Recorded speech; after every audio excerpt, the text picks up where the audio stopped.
Hello, সবাই কেমন আছেন? আশা করি খুব ভালো আছেন। আমার নতুন একটা ভিডিওতে সবাইকে অনেক স্বাগত, অনেক ভালোবাসা। আগের ভিডিওটা আমার যারা দেখেছেন তারা নিশ্চয়ই জানেন যে আমি উড়িষ্যায় যাওয়ার সময় কপিলাস মন্দির দর্শন করেছিলাম। আর যারা ভিডিওটা দেখেননি তারা কিন্তু অবশ্যই ভিডিওটা দেখে আসুন, আপনাদের খুব ভালো লাগবে। তো আজকে আমরা চলে যাচ্ছি কোনারক সূর্য মন্দিরের উদ্দেশ্যে, যাকে ব্ল্যাক প্যাগোডাও বলা হয়। তো আমরা এই ব্রিজের ওপর থেকে যাচ্ছিলাম এবং যাওয়ার সময় রাস্তার মাঝে এরকম সারি সারি মিষ্টির দোকান দেখতে পেয়েছিলাম, যেখানে কিনা উড়িষ্যার বিখ্যাত কিছু মিষ্টি পাওয়া যায়। তো আমরাও কিছু মিষ্টি, ছানা পোড়া সব কিছু কিন্তু টেস্ট করে নিয়েছিলাম।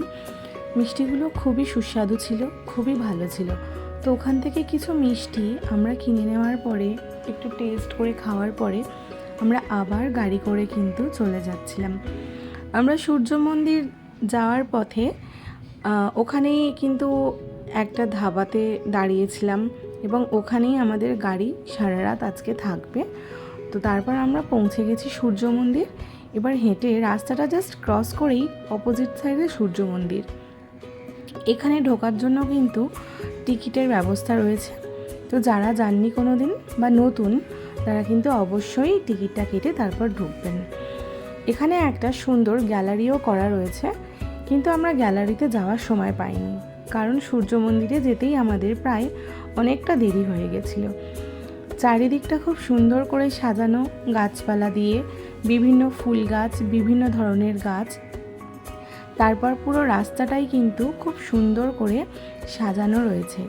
এই দিকে স্ট্যাচু করা রয়েছে, আর ওই যে দূরে দেখতে পাচ্ছেন সূর্য মন্দির। চলুন সূর্য মন্দিরটা আপনাদেরকে দেখিয়ে আনি। প্রথমে সূর্য মন্দিরে ঢোকার সময় এখানে কিছু স্তবকে লেখা রয়েছে সূর্য মন্দিরের ইতিহাসটা।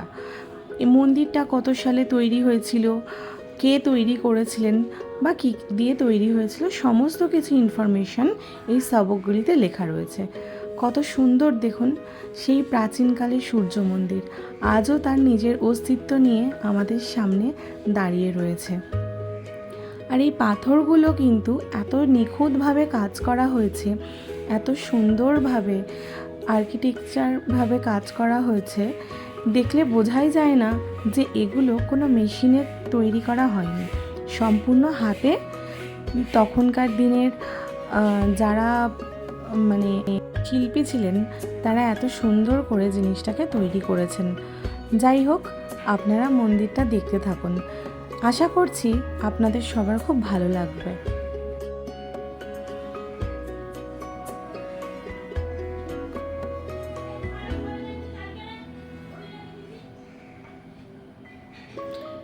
অনেক লোকজন এসেছিল মন্দিরে।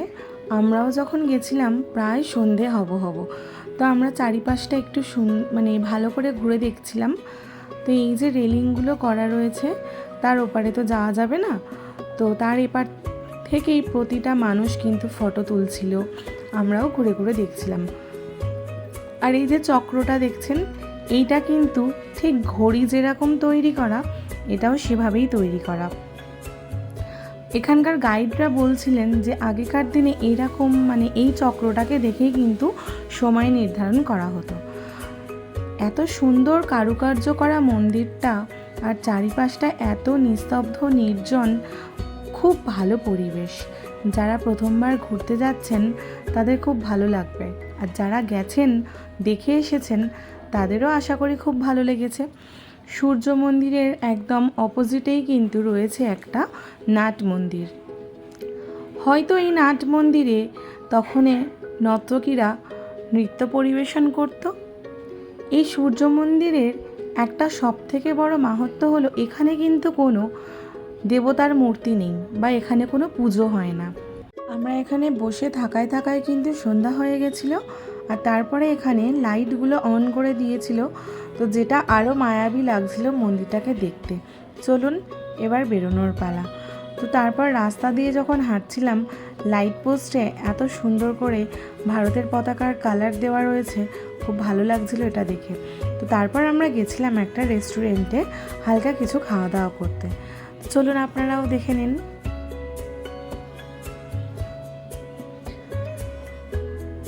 আমরা রেস্টুরেন্টের ভিতরে বসে আছি। তারপর আমার বোন, আমার মামার ছেলে মেয়ে সবাই এসেছিল।